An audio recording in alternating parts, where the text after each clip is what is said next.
Évangile de Jésus-Christ selon saint Matthieu, chapitre 23, versets 1 à 12.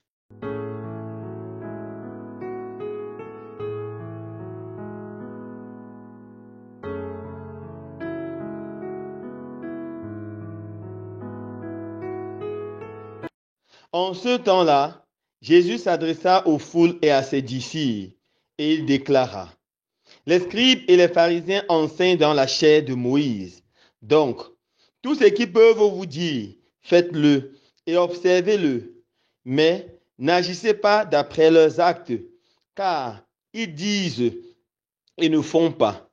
Ils attachent des pesants fardeaux, difficiles à porter, et ils en chargent les épaules des gens. Mais eux-mêmes ne veulent pas les remuer du doigt.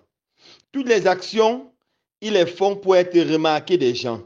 Ils élargissent leurs phylactères et allongent leurs franges. Ils aiment les places d'honneur dans les dîners, les sièges d'honneur dans les synagogues et les salutations sur les places publiques. Ils aiment recevoir des gens le titre de rabbi. Pour vous, ne vous faites pas donner le titre de rabbi, car vous n'avez qu'un seul maître pour vous enseigner, et vous êtes tous frères. Ne donnez à personne sur la terre le nom de Père, car vous n'avez qu'un seul Père, celui qui est aux cieux. Ne vous faites pas non plus donner le titre de Maître, car vous n'avez qu'un seul Maître, le Christ. Le plus grand parmi vous sera votre serviteur. Qui s'élèvera sera abaissé, qui s'abaissera sera élevé. Acclamons la parole de Dieu. Louange à toi, Seigneur Jésus.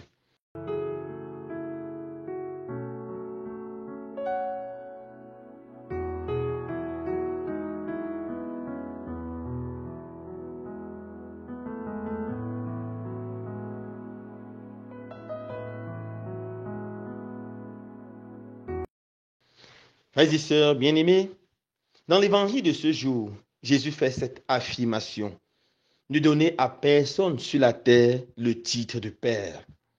Alors souvent, les chrétiens nous posent la question: pourquoi on appelle les prêtres pères? Alors que Jésus a dit dans l'évangile de façon explicite: ne donnez à personne sur la terre le titre de Père. Je vais essayer dans la méditation de ce jour de vous donner une réponse. Tout d'abord, nous devons savoir que beaucoup de passages des Saintes Écritures, on ne doit pas les comprendre littéralement, sinon on se perd, car la Bible a été écrite il y a plus de 2000 ans et utilise des figures de style qui sont différentes des nôtres. C'est pour ça que pour comprendre un texte, il faut le comprendre dans tout son contexte. Et le contexte de l'évangile de ce jour nous permet de comprendre très bien cette affirmation de Jésus. Jésus s'adresse aux scribes et aux pharisiens de son temps, eux qui avaient reçu la mission d'enseigner sur la chair de Moïse.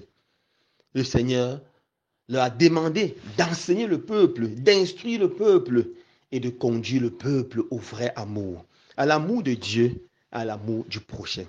Ça veut dire que de par cette vocation, ils avaient la compétence de leur compétence. C'était les enseignants. Mais malheureusement, au lieu d'enseigner et de conduire le peuple, ils se sont égarés dans le vice, spécialement deux problèmes. Le premier, ils ont commencé à faire peser sur le peuple un fardeau trop lourd. Ils utilisaient la loi de Moïse pour accabler le peuple, ruiner le peuple, opprimer le peuple, oppresser le peuple. Je lisais une histoire juive d'une femme, une pauvre veuve qui avait 2 enfants et un petit chat. Et les rabbins sont venus, on leur a imposé de payer la dîme sur toutes les plantes, plante par plante. C'est tellement difficile qu'elle a dû vendre son champ. Et quand elle vend son champ, on impose encore la dîme. Elle a payé. Et après cela, elle a acheté 2 chèvres pour avoir un peu de lait. Ils sont venus lui imposer encore tellement de dîmes qu'elle a décidé de tuer ces chèvres et de manger. Et lorsqu'elle a tué, ils ont fait une petite discussion avec elle. Finalement, ils ont déclaré tout cela corban, c'est-à-dire tout appartient à Dieu. Ils ont tout pris et sont partis avec. Beaucoup de juifs simples étaient écrasés par la loi mal interprétée ou exagérée des juifs, des scribes et des pharisiens. La deuxième chose, c'est que leur orgueil avait fait qu'ils perdaient la tête. Ils voulaient être applaudis, appréciés par les autres et profitaient pour s'enrichir sur le peuple. Ils aimaient être applaudis. Quand ils passaient dans les rues, on les appelait rabbis, rabbins. On les appelait pères, on les appelait maîtres et ils étaient heureux. Ils imposaient au peuple à les appeler comme ça. Ils occupaient toujours les places d'honneur dans les synagogues, dans les dîners. C'était ça, les pharisiens, les scribes. Et ils ont oublié la mission fondamentale qu'ils avaient, à enseigner le peuple. Dans l'esprit de Dieu, les scribes devaient être ceux qui connaissent la parole, qui étudient la parole, qui enseignent la parole au peuple. Ils devaient être des véritables pères pour le peuple, qui aident le peuple à expérimenter l'amour paternel de Dieu. Pas seulement l'amour paternel, paternel et maternel, car Dieu est un père qui aime comme une mère. Un père riche de tendresse, de compassion et de miséricorde. Voilà ce que Dieu attendait du peuple. Il devait être, en utilisant les expressions du pape Paul VI, des témoins et non pas des maîtres. Car le témoin, c'est celui qui vit ce qu'il enseigne. Il vit l'amour, il vit l'humilité, il vit la simplicité. Maintenant, ils sont devenus des hommes orgueilleux, des hommes qui cherchent à s'enrichir et qui écrasent le peuple. C'est dans ce contexte de condamnation des scribes et des pharisiens que Jésus dit, ne vous faites pas appeler rabbi, car vous avez un seul rabbi, c'est Dieu, c'est votre maître et Seigneur Jésus. Ne vous faites pas appeler Père, car vous avez un seul Père, et c'est le Père qui est aux cieux. Donc pour comprendre ce texte, on comprend bien que Jésus est en train de condamner cette aptitude d'hypocrisie, d'orgueil qui a pris le cœur des enseignants. Voilà la bonne compréhension du texte. Alors maintenant, pourquoi est-ce qu'on appelle les prêtres pères? C'est une tradition qui remonte au temps du Christ, ou au temps apostolique. Après la mort de Jésus, les apôtres ont pris cette lourde mission dans la nouvelle communauté chrétienne d'annoncer l'évangile et d'être le visage de Dieu dans la communauté. Pierre était le premier des premiers, car du cercle des apôtres, Pierre avait cette mission d'être le rassembleur. Et la communauté a commencé à l'appeler Père. Le mot pape, c'est la version un peu romanisée de Père. C'est pour ça que le pape, c'est le successeur de Pierre. Alors les premiers chrétiens ont commencé à appeler les apôtres pères, mais pas dans le sens des pharisiens, en regardant eux des véritables pères spirituels, des personnes qui leur enseignent la parole de Dieu, des personnes qui incarnent la présence de Dieu le Père dans la communauté, qui incarnent un Dieu Père qui aime comme humain.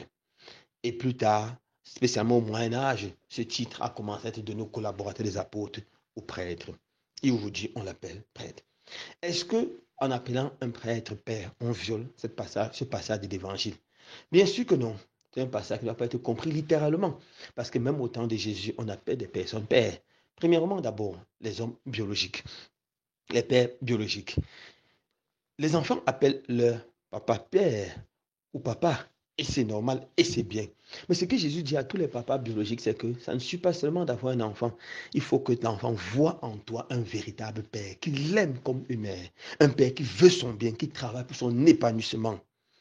Et sur le plan spirituel, c'est encore plus exigeant. Tous ceux qui ont la charge, la responsabilité d'enseigner dans l'église doivent se comporter comme des véritables pères. Ce passage de l'évangile interpelle fortement les évêques, les prêtres, les diacres, les catéchistes, tous ceux qui ont la charge d'enseigner. Nous avons la responsabilité d'être pères. Nous devons faire attention aux deux péchés qui ont détruit les pharisiens. Le désir de l'orgueil, le prestige et accabler les gens avec les fardeaux trop lourds. Alors mes frères et sœurs, n'ayez pas peur d'appeler vos prêtres pères, mais priez beaucoup pour les prêtres, les évêques et le pape, afin qu'ils soient des véritables pères spirituels, afin qu'ils puissent dans la communauté incarner l'amour, la bonté de Dieu, qu'ils soient signes d'unité, de tendresse, et surtout qu'ils soient des témoins, et jamais, absolument jamais, des maîtres. Loué soit Jésus-Christ.